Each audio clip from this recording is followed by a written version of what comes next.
Okay, good morning members, and can I declare the meeting open to the public? Before we start, as usual, can I remind members about the protocols around electronic devices? First item on the agenda is item number 1 is apologies. Do we have any apologies? Chair, just to say that Ian and Pat will be here. It's just difficult for them to get here before. Yeah, and Gary has also texted me to say that he's stuck in traffic also, so we're expecting him at some stage. Item number 2 is chairperson's business. I just have one item of chairperson's business. Yesterday, Paula Bradshaw and myself attended a Parkinson's UK event at Girdwood Hub in North Belfast, where we heard from both people with the condition and their carers about the difficulties that they were having, and some of those difficulties were very basic difficulties that we felt that there's certain things that we could do about that. So I have encouraged, and we both encouraged, all of those service users to contact their MLAs, especially the Health Committee MLAs. They have various support groups within all of our areas, so it wouldn't be a bad idea for anybody to go and attend that, to go and hear their concerns. Do you want to just to give a plug for them, in the sense that they have booked room 115 for the 23rd of January, very similar to the Huntington's disease event. Remember, whenever it was just some of the people, you could go along very informally, have a chat with them and find out about some of the issues. So there's two ways of engaging, either going out or attending that event. So, no, thank you, Paula. But all in all, it was a very worthwhile event where I know you and I certainly learnt. Oh, absolutely. Lots of issues that they're facing. So I'll move on then, members, to item number 3, which is the draft minutes of the meeting on the 27th of October. Can I refer members to these minutes on pages 6 to 10 of your meeting pack? Are members content with those minutes? Agreed? Agreed. Thank you. Can I then move on to item number 4, which is matters arising, and I have today have no matters arising, and that takes us on now to item number 5, which is a briefing from the department on the budget. Can I advise members that department officials are here today to brief us for 2017-2018, and can I refer members to the department's briefing pack at pages 3 to 6 of your table pack, and other relevant documents at pages 11 to 53 of your meeting pack. So can I just then formally welcome Deborah McNeely, who's Deputy Secretary of Resources and Performance Management Group, or Bill Pauley, Director of Infrastructure and Investment, and Nelia Lloyd, Director of Finance. All three are very welcome to the committee today, so I will hand over to you if you want to give us a brief. Okay. Thank you. Hopefully you'll have the paper that we tabled sent to the committee in your packs. So in terms of that, I'll just make a few high-level comments. I know we're just having difficulty. You're quite. If you just point your microphone just down a little bit towards you, so we can pick it up. Better? Thank you. Okay, so in terms of our update, it's really just an update on the development of the budget, because we're still at a relatively early stage and there's still quite a way to go, if you like, and that will be influenced by the Chancellor's statement on the 23rd of November, and the outcome of that statement will inform what funding is available to the Executive, so that it can consider how that fund's best used and allocated to relative priorities. So the other, obviously be aware that because of the EU referendum outcome and the uncertainty created by that, there is now, the timescale for the budget has been put back, and therefore it will be sort of December, January, potentially, before the Executive makes a decision on the budget and makes an announcement. It will also be a one-stage budget, which will be agreed by the Executive and then presented to the Assembly, so there won't be a public consultation as such on the budget, is my understanding of it. So in terms of the uncertainties, the Executive has agreed that there will be a one-year resource budget, so departments will be given a definitive one-year resource budget for 17-18, and indicative budgets for the following 2 years will be provided to ministers. Those numbers won't be published in terms of the 2 following years, because they're purely indicative at this stage because of the uncertainty. However, in terms of the capital budget, Our understanding is that there will be published 4-year capital budget to take us up to 2021, and that will be very important and provide some certainty to the construction industry over the coming years. So in terms of the process, you'll be aware there has been some changes in the process to in-year monitoring and to budget, and rather than us submitting a list of bids, or shopping list as sometimes it's described, to DOF, the process is now one of ongoing engagement with DOF officials, so that's a significant change in process. In terms of our resource expenditure, we, as you know, started this year with 4.9 billion. That was an increase of almost 129 million compared to the year before, and recognised the protection afforded to health and social care by the executive. With that in mind, we're obviously hoping that's the same approach that's applied going forward into 17-18. Nonetheless, you'll be aware that the Minister highlighted a number of significant challenges that are being faced across health and social care when she made her statement to the Assembly, and indeed when she attended here recently to talk about her ambition and her plan for the next 10 years. So obviously she has pointed very clearly to her commitment to the need for transformation and her absolute commitment to transformation, and set out some key steps towards that. In support of that, she is continuing to liaise with her, the Finance Minister and executive colleagues on all matters related to her transformation and the need to maintain existing services as the budget process is developed. In terms of capital, obviously we have to maintain the existing estate, and we will also have to look towards the capital planning in the context of transformation, and that's a process that's underway at the minute.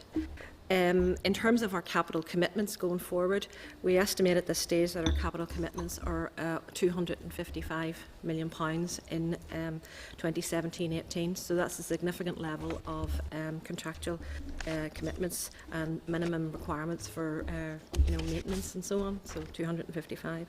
In terms of capital, the key areas that we'll be looking at for with the Minister to consider will be support and transformation. The Minister mentioned the importance of digital transformation and patients' portals in terms of providing information to patients.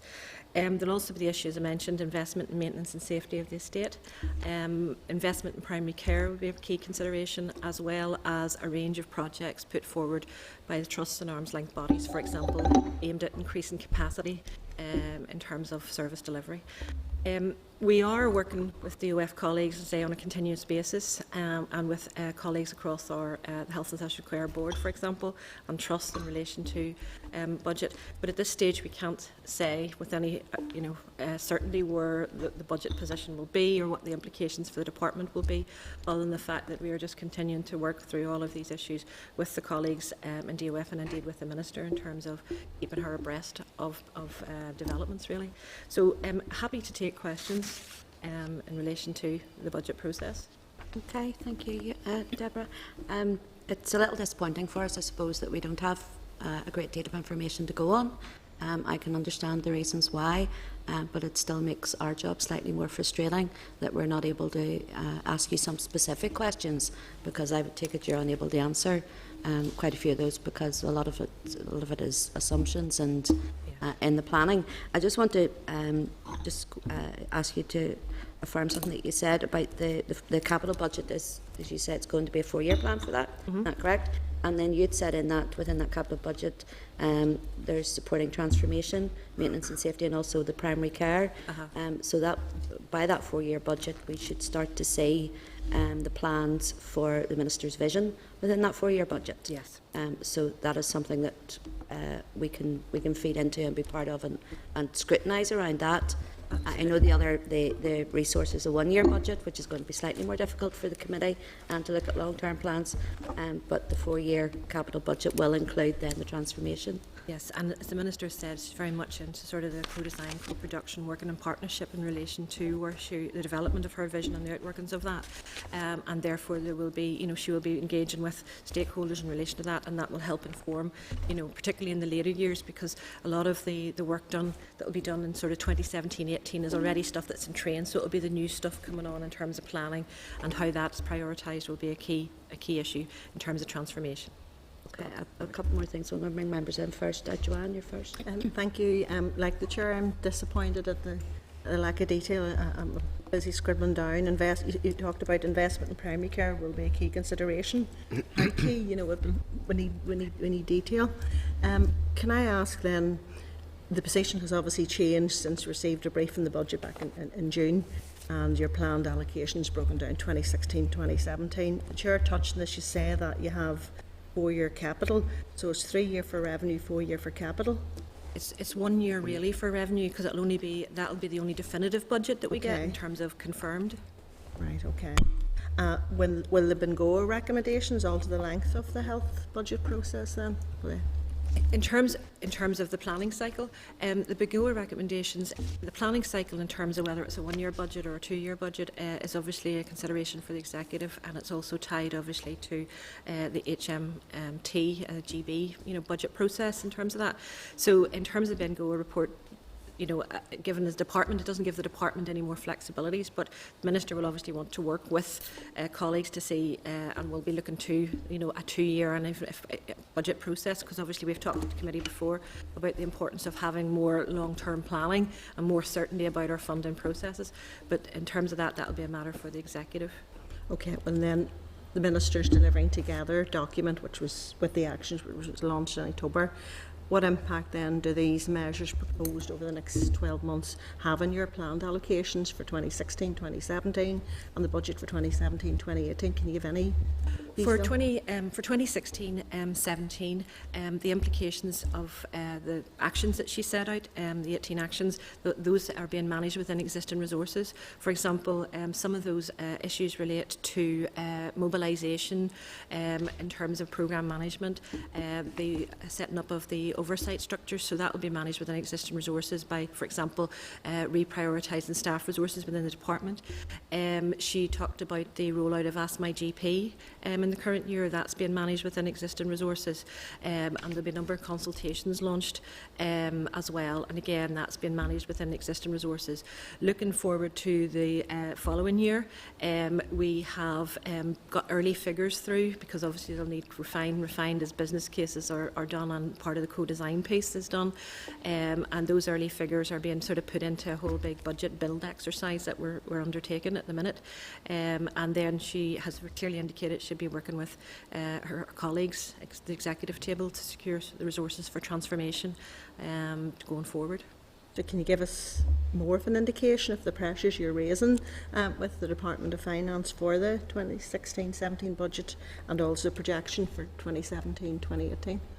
For 2016-17, in terms of that, say, transformation, we're meeting that within our existing baselines.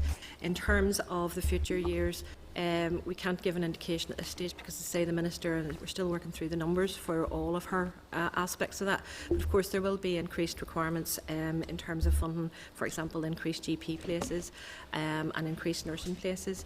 And I'm not quite sure on the figure work for that at this stage.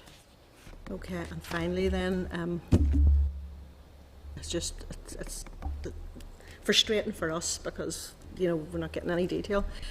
Just to clarify, there'll be further allocation in January. Can you give us any indication what you expect it'll be? And given past performances, what guarantees can you give us the Trust can use the funds in the manner in which they originally allocated to them? At this stage, there hasn't been a monitoring round commissioned for January for the in-year position for 2016-17, and given that the overcommitments at the executive level in terms of the overall budget, we're not envisaging at this stage, getting additional allocations. We're planning in turn, whilst they'll always be welcome. We're planning on the basis that we need to break even in the current year. Now, if we are able to get additional allocations in January, then you're quite right, there will be time constraints in relation to spending those, and our ability, for example, to spend on the likes of elective care diminishes rapidly, with the tune of sort of 4 million a month. So therefore, anything that we would get at that stage, for example, for something like elective care, would be relatively small amounts, I would imagine. That we It's could just getting physically time to spend. spend. I'm thinking of the money allocated for waiting times. It didn't go in waiting times. Okay, thanks. Okay, thanks, Joanne. Catherine? Thank you, and thank you for coming to us today. Can I ask two, well, it's one question with two parts, if that's okay. Just to explain a wee bit of detail around the areas that benefited from the current in-year monitoring. I know the Finance Minister gave that overview, but just a wee bit more detail about how you see that being spent. And also, aside from the monitoring round in October, has the Executive give any additional funds outside of the monitoring round this year at all? Thank you. Although the Executive is facing many challenges, it's recognised the importance of health, and for the current year you may be aware that the Department has been afforded protection, and we received an increase in our baseline funding of 133 million for health and social care as part of that budget process. This was fully allocated to the delivery of frontline services and including service developments. And then turning to your question on the in-year monitoring, we've received additional funding of almost 72 million as a result of our in-year monitoring to date. And these additional revenue resources have been allocated to address a range of frontline pressures right across the health and social care sector. For example, money has been applied to unscheduled care, which includes investing in to improve our patient flow through our hospitals and to address winter pressures. We've also invested additional money into social care provision to help meet increasing demands in that sector as well. We're also addressing maintaining existing services, the types of things we're looking at there, and we've addressed the overseas medical nurse recruitment process, and service developments cover things like new NICE drugs, alcohol and drug misuse services, and money has been invested in that as well as a result of our in-year monitoring. And we've also invested money to support the introduction of what's called highly specialised technology drugs. Thank you. Okay, thank you. Jerry? Thanks. Just on that point, Neela, that 133 million for frontline services, can you give a breakdown of that, and also where that was that what proportion of that was towards private, what proportion was that to, go back into the NHS, and just sort of two general points on the 15-16 and 16-17 figures. There's a reduction of 11% in health promotion. Can you give an indication where that reduction was? And it just seems to me a bit bizarre that we're obviously trying to inform people of illnesses, diseases, and in my view, health promotion would be an important way to let people know where to go and to signpost them. So it's a bit concerning that there's 11% reduction there.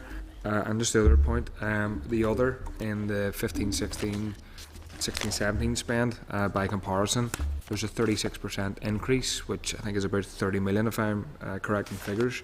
I think that's down to IT services. Could you maybe give a breakdown of what that was spent on and sort of what was the reason and rationale behind that? Thanks. Maybe if I pick up on the comparison points first of all. Yeah. So in terms of, I believe it's the table that was previously sent to the committee that you're referring to. In terms of the health promotion piece, there was some £10 million which was reclassified as a result of a technical accounting change in policy, so for research and development. So normally the £10 million for research and development in this case would have been charged to our resource budgets, but because of a change in technical accounting guidance, that is now being charged to our capital budget. So because of this, our resource budget was reduced by 10 million and our capital budget was increased by 10 million. So therefore the spend hasn't changed in relation to that. It's just this purely technical accounting piece. And there had been a recent query in relation to that, so we have checked and there has been no reduction in the health promotion activity or the health promotion funding. On the second point that you mentioned, which is in relation to that sort of 36% increase, in terms of that, we have been going through a process of shared services and moving, for example, recruitment services across the HSC into a BSO shared service centre. So therefore, some of the money is being redirected, funding for that, where it had been sitting in the trust is now being redirected into BSO. So it's not as if, there's been an increases in expenditure as such. It's more the fact that in the past, the funding sat with the trusts for those shared services. And in terms, for example, of this one, which is transitional at the minute, which is about recruitment, whereby the shared services are increasingly taking on the recruitment function that would have been carried out in the trust, that is gradually moving across now into BSO.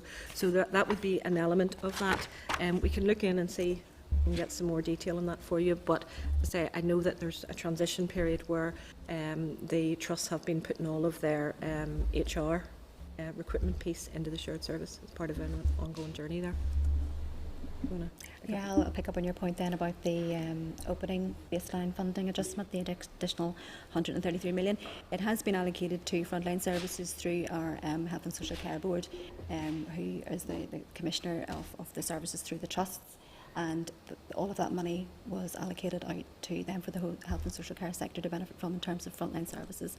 But I wouldn't be able to give you a breakdown of exactly how much has gone to each particular aspect within frontline services. I don't have that. Could we get a It's issued- breakdown of that? I suppose I should say it's issued on a capitation basis to the trusts in terms of their share of the funding required to meet ongoing increases in demand.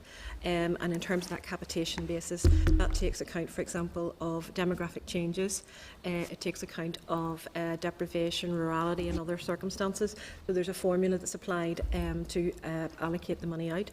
Some of the money was also allocated to transformation in the context of transformation around integrated care partnership working. So, for example, to support things like rollout of the DNAV, which is the diabetes thing in the South Eastern Trust.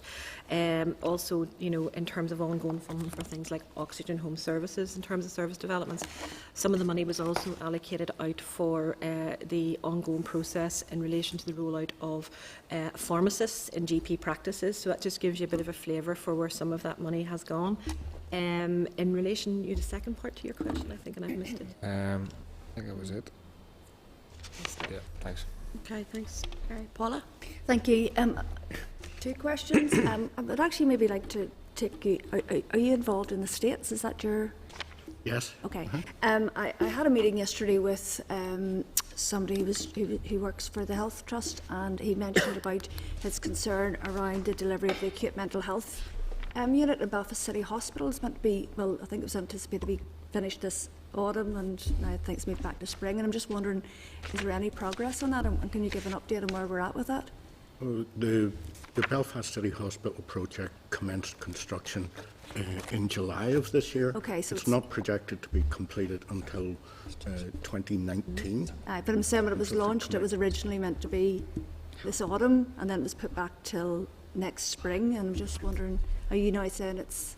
No, construction has commenced in terms of the Belfast City Hospital mental health inpatient unit. Yes. The 35 million investment project for, I think it's 58 inpatient beds at the City Hospital unit. And our financial projections for this year are that it will meet and spend the money in full that is there, but it's not due to be completed until some 2.5 years. This is the first year of its final construction. It will take approximately 2.5 to 3 years to construct, after which there's a period usually of about 6 months for internal commissioning and fitting out inside after the contractors hand it over. So there has been no delay. Well, I don't mean to contradict you. I was actually going off official records there of when it was initially launched, and so that's fine. I'll spend a wee bit more time to look into that. But you're saying that it is on target in terms of from when the contractors were appointed?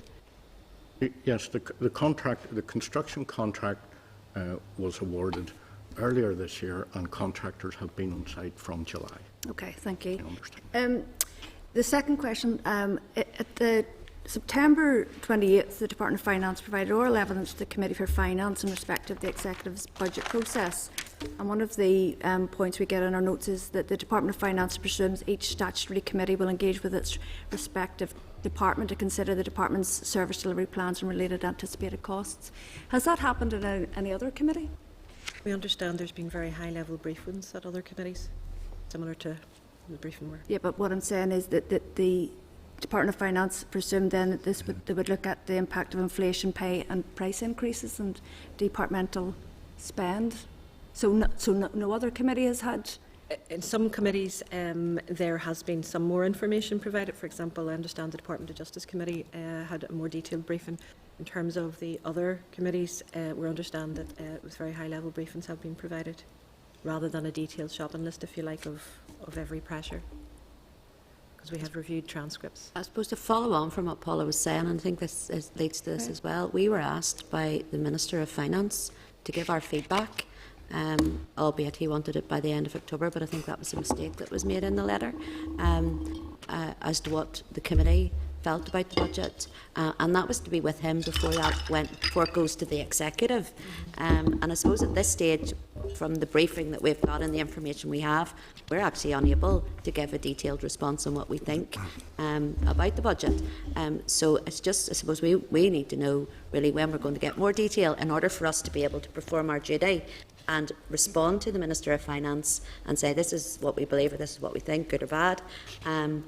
Just when are we going to get that more information? I think that's Paula. Yeah, well, what you were it's down saying. in black and white here that this is part of our function, and we would have anticipated that sort of level of detail, as opposed to the high-level strategic stuff that you're talking about today.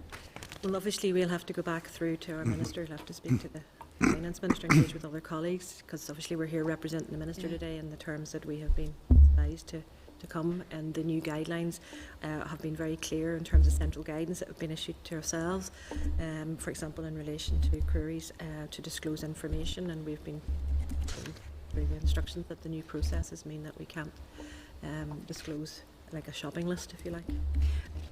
Just a very quick then, if you're saying that these the new guidelines, you know, were these produced between now and the 20th of September? We have received information in recent weeks. Okay, so it's been in that. Okay, thank you. Okay, thank Sorry, you, I can't Paula. provide more on that. I can't provide you with any more guidance on that one. And we know that you're here under instruction from the Minister, and we know that the decisions that are made there, you have to follow through with what. It's just our point is that the Finance Minister has asked us for our opinion, and we're unable to do that until we get a little bit more meat on the bones as to what our opinion would be. So thanks, Paula. Robbie? Okay, thank you. Thank you for coming today. Just to go back on to a point that Joanne had raised with regard to the one-year resource budget and the four-year capital budgets that is going forward. I'm not surprised that there may not be a call to adopt one of Bengoa's recommendations, which was to go for at least a rolling three-year budget. Given that the 18 actions that have been outlined in the document are, what I see when you look at the data, are reasonably low level, because what we see is a series of consultations, developing strategies, bringing forward proposals, completing design work that's already been started, bringing forward further proposals, develop an approach. They're low-cost options, so whilst I accept that they're necessary, and perhaps the three-year budget, rolling budget, isn't so critical at this moment, when, however, what work is being done to adopt Bengoa's recommendation that we will actually work on rolling 3 or 4 year budgets, not just for capital but for resource as well. In terms of the work that the department's taken forward, as you said, there's a lot of planning work in this, and actually the fact that we are only getting a one-year budget is actually helpful, because it means that we will have an opportunity then when it comes to formally going through the next two-year budget to actually have tied down the numbers, for example, in relation to ambulatory assessment centres, and have tied down the numbers, for example, in relation to elective care centres, so that we can then start to, because there'll be resource consequentials attached to those as well as capital requirements. So it actually provides a helpful opportunity for us because of the way the process is. But in terms of the department, we will be getting that information, and we will have the profiles of that for the next 3-4 years in terms of whenever all the work is being pulled together, the business cases are developed, the resource profiles are put through on that. So we will have that information, and we can look and make planning assumptions around that in terms of how we maybe prioritise our resources going forward. It will, on the basis of indicative budgets, and highlight if there are any tensions there. I suppose it's the difficulty, whilst we might have that information and we might have that plan at a departmental level, if there isn't an opportunity because of the sort of the wider public sector planning processes that we must work to, it'll be difficult, to progress things if you haven't got. If we need additional funding and it's not confirmed, because it's very hard. You can't press a button to make things happen, if you like, if you're not sure you're necessarily going to get all the funding. You'll do as much planning, as much work as you can, but it is a sort of a tension there, because we will have the information that will allow us in terms of planning ahead along the lines of Bengoa. What we won't necessarily have is the confirmation of the actual funding to meet those, and that is just the tension in terms of working with the public sector financial planning regime and framework that we work within.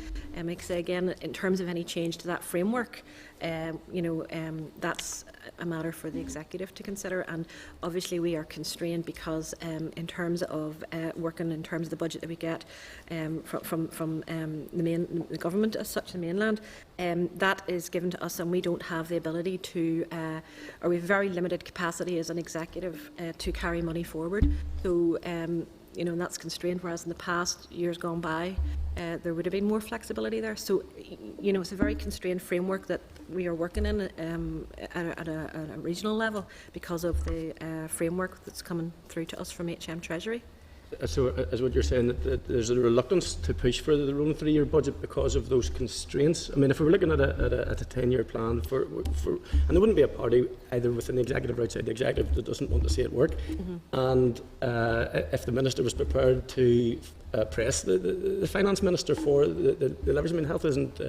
It's almost a unique department, and certainly something that requires that really innovative and fresh thinking with regard to budgets, because you can understand the plan, you can cost it out and you can predict where things are going to come, but that's not deliverable if we don't have the financial resource and so on. So it's about, and I think that the previous reports have fallen down on one fact, money, perhaps. So.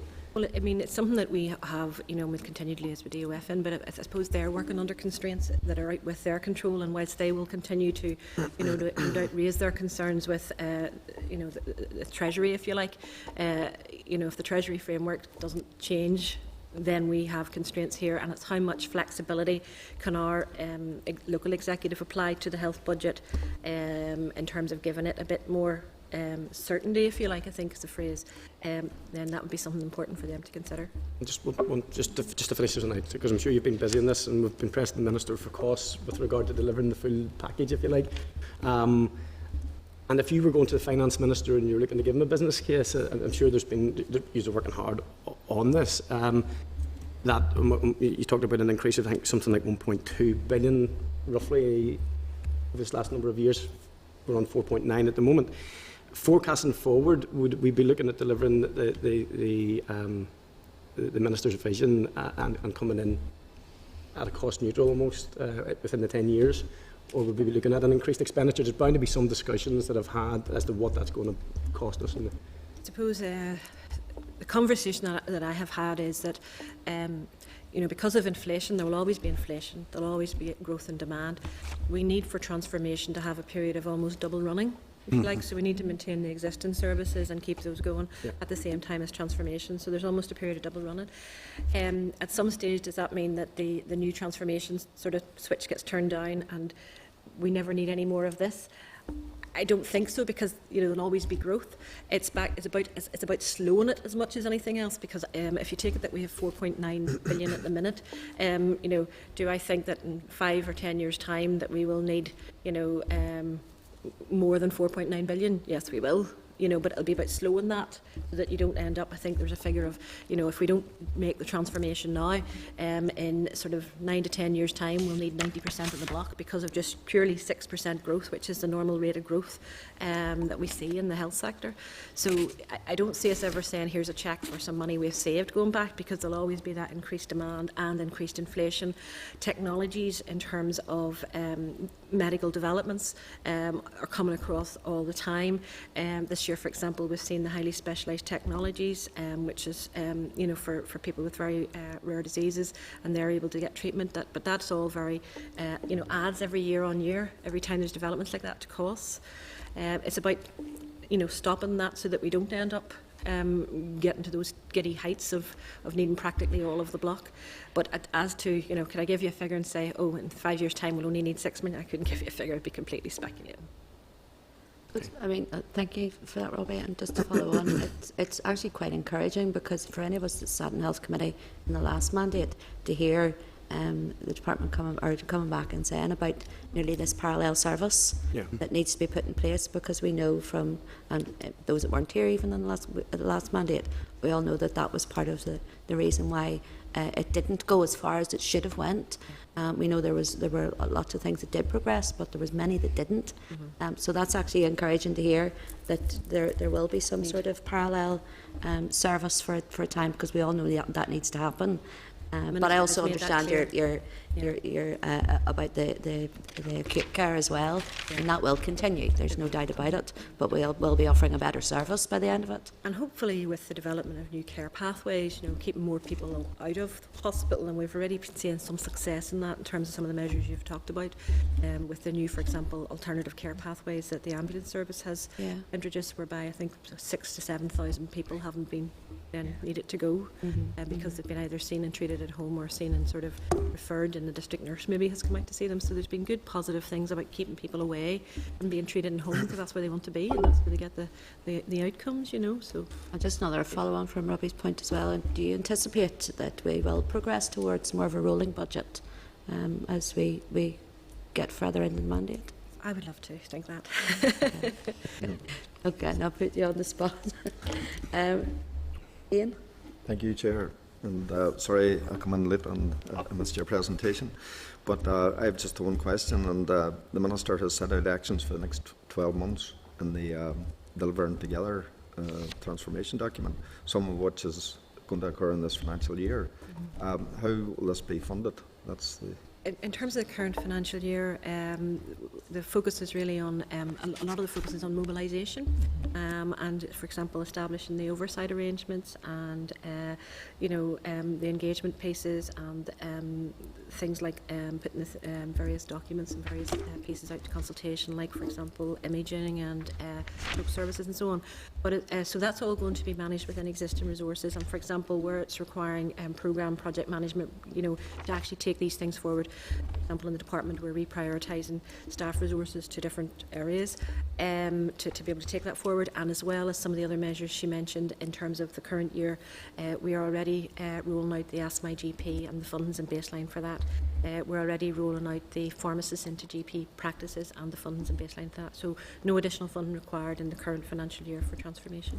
Okay, thank you, Chair. Thanks, Ian. Thanks Mark? very much.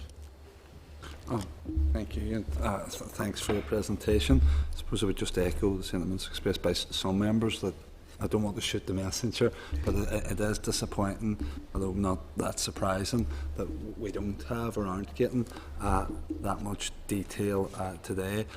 Obviously, that does restrict the questions we're able to ask. I know there are answers you're not able to give us. Also know there's probably answers you're not allowed to give us, but thanks nonetheless. On the issue of double running, it is obviously great that there's the recognition that needs to happen, and I know your focus is on the health budget, but I think it's a question for all of us as to how that is going to happen, because we're not talking about a few £1 million here, we're probably talking about a few £100 million, and I'd have concerns about how that's going to be done. It does have to be done, and I will support it being done, but I think it is one that will cause a few headaches for the executive, perhaps around the affordability of a cut in the corporation tax rate, but we'll see how that pans out. On the issue of monitoring rounds, I think now we've moved away from the shopping list, as you put it. I always thought it was more like a letter to Santa, and I hope there's no children listening, but I soon discovered there's no such thing. But well, that's an ongoing process now in terms of engagement. We still do have to wait, don't we, to the actual monitoring round itself before money can be handed over, and money can't be spent before that stage. That's right. That's right. Well, that does, and I know that the concerns have been expressed by a member and shared by yourself. The difficulties that would present in terms of the ability to spend money, particularly given recent experience when it came to tackling waiting lists, and given that the targets that we have talked about in the Minister's vision are being managed within existing resources, and all be they low level, as Robbie described them, there still are some costs attached to those. And would it be fair to say then that any reduction in waiting lists, which are at an all-time high, is going to have to be managed within the existing budget as well? In terms of the actions that are set out around the ones I mentioned, for example, Ask My GP and so on, I mean, that fund was in baselines this year from the start, so there's no impact, detrimental impact, if you like, by prioritising that at this stage, because that was already in the system. In terms of looking to sort of waiting lists, we're continuing to work through the budget position with the Minister, and, you know, we refine this almost on a daily basis because something changes, and therefore we're working with that to say, can we find any more money that would allow us to give something to elective care, and working with DOH colleagues in terms of how we can utilise our budget. So that's a live discussion at the minute, so I wouldn't rule out some additional funding at this stage. You know, and then we'll also, as well as our due diligence in relation to that, we will also, you know, look to see and work with colleagues around the January monitoring, and seek to, you know, Minister's indicated she'll work with executive colleagues to secure money for tackling waiting lists. Yeah, So I wouldn't rule out more. Okay, no, thank you. But in terms of looking for where you might find more money, in terms of money that comes into the department outside of what comes from block grant and the executive and the monitoring round process, what about other monies? And I'm thinking, forgive me, I can't remember the exact technical term, but the money that comes from the pharmaceutical companies each year, I think we're... PPRS scheme, yes, I think it's that's called. the one. Yeah, the PPRS scheme. Projected to be lower this year. I think it's still it is. significant amount of money, but how and where is that spent? This year, it's projected to be 27 million, and that's the target. That's a number that can go either way by several million. And in relation to that, that is being used to address the growth in branded medicines. Now, in terms of that, the growth has been higher in recent years than the money that we're getting from this scheme, and is continuing to be higher than the money we're getting from this scheme. But this year, we will be getting, hopefully, 27 million towards that. But as I say, the growth in branded medicines, I don't have the figure with me today, is higher. It's significant. It's already, yeah, and that has happened in the last I think the scheme's been 2 years now. It's been happening in the last 2 to 3 years, if it's a 3-year scheme. Okay. Because the growth in branded's just growing. I'd say that. Okay, thank you. I think everybody that indicated has spoken and asked questions. It's been a very different witness session to any other budget sessions that I've sat through in this chamber and other rooms in this building. Sadly we didn't have more information, and we look forward to getting more information, because I think we require that in order for us to fulfil our duty, and in order for us to respond to the Minister as well. So I can thank you for your time today, and if you could take any of that information back, we'd be grateful. Thank you. Okay, thank you. Okay, members, we're going to move on because we do have another meeting to attend. We're going to move on to item number 6, and that is correspondence. Can I advise members that there's one item of correspondence at page 56 of the meeting pack and one in tabled papers. Item 6.2 is an invitation to members to attend the Cedar Foundation's 75th anniversary reception, and that will take place next Thursday in the Long Gallery at 1:30 p.m. Our members can tend to reply directly. Now I know we're at Queen's University next week. This was due to happen earlier, but I got the time put back, so I'd encourage any members, if they can come back, to come back to attend that. Also, item 6.3 at page 8 of your table papers is correspondence from the department advising that the committee of the launch of the consultation on the criteria for assessing the sustainability of health and social care services, which will run until the 20th of January 2017. Our members can tend to note that also. Great, thank you. Okay, I can also advise members that in the interest of time, all other correspondence will be considered at next week's meeting. Members agreed? Can I just ask one thing? Did you get the correspondence from Permanent Secretary of Health with regard to the appointment of the Chief Fire Officer? Did we receive it? The reappointment of the appointment? Yeah, I've had personal emails about it. I don't know if it came through. It certainly came through the PAC. We asked Okay. questions of it the week before because there was some confusion. Yeah. Get back to you on Yeah. that. We'll get back to you on that, Robert. Yep. That's great. Thank you. Thank you. Are other members content then that we look at correspondence next week in full? Okay, we'll move on to item number 7. And again, in the interests of time, can we consider forward work programme at next week's meeting as well? Yep. Members agreed? Great, members? Agreed. Thank you. Item number 8 is any other business, and bearing in mind we have a stakeholder event, can I ask if it's urgent business? When members want to bring anything up? No? That's good. Thank you. Just maybe, Chair, sorry, it's just, maybe it doesn't belong under any other business. I say that just while the delegation were here, just in terms of a committee, I think maybe we should be writing to the department or the Minister to express our dissatisfaction at the lack of detail in that report which come, and sadly, like I said, it wasn't surprising, but it is typical, not just of this department, but with the growing disdain with which Assembly committees are being treated.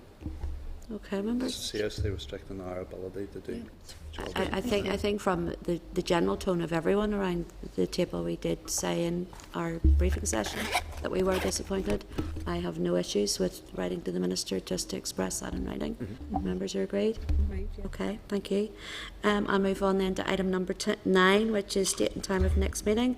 Next meeting will be 10:30 on Thursday the 17th of November, and that's in the Centre for Cancer Research and Cell Biology at Queen's University.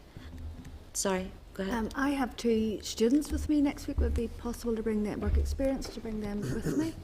I don't see any reason why not. That should be fine. I mean, if we were having any discussion in closed session, then they could leave, but we've nothing planned for closed session anyway. Sorry, go ahead. Could I just let you know that we will be sending out a memo about next week's meeting in terms of the detail. There may be coffee and so on beforehand, and an opportunity to meet some of the key people at the university. So keep an eye on that. Okay, thank Okay, members, that's us finished. Thank you very much. We'll see you up in the Lawn Gallery then at 10:45. Thank you. I'm sound. This is the Northern Ireland Assembly Senate programme.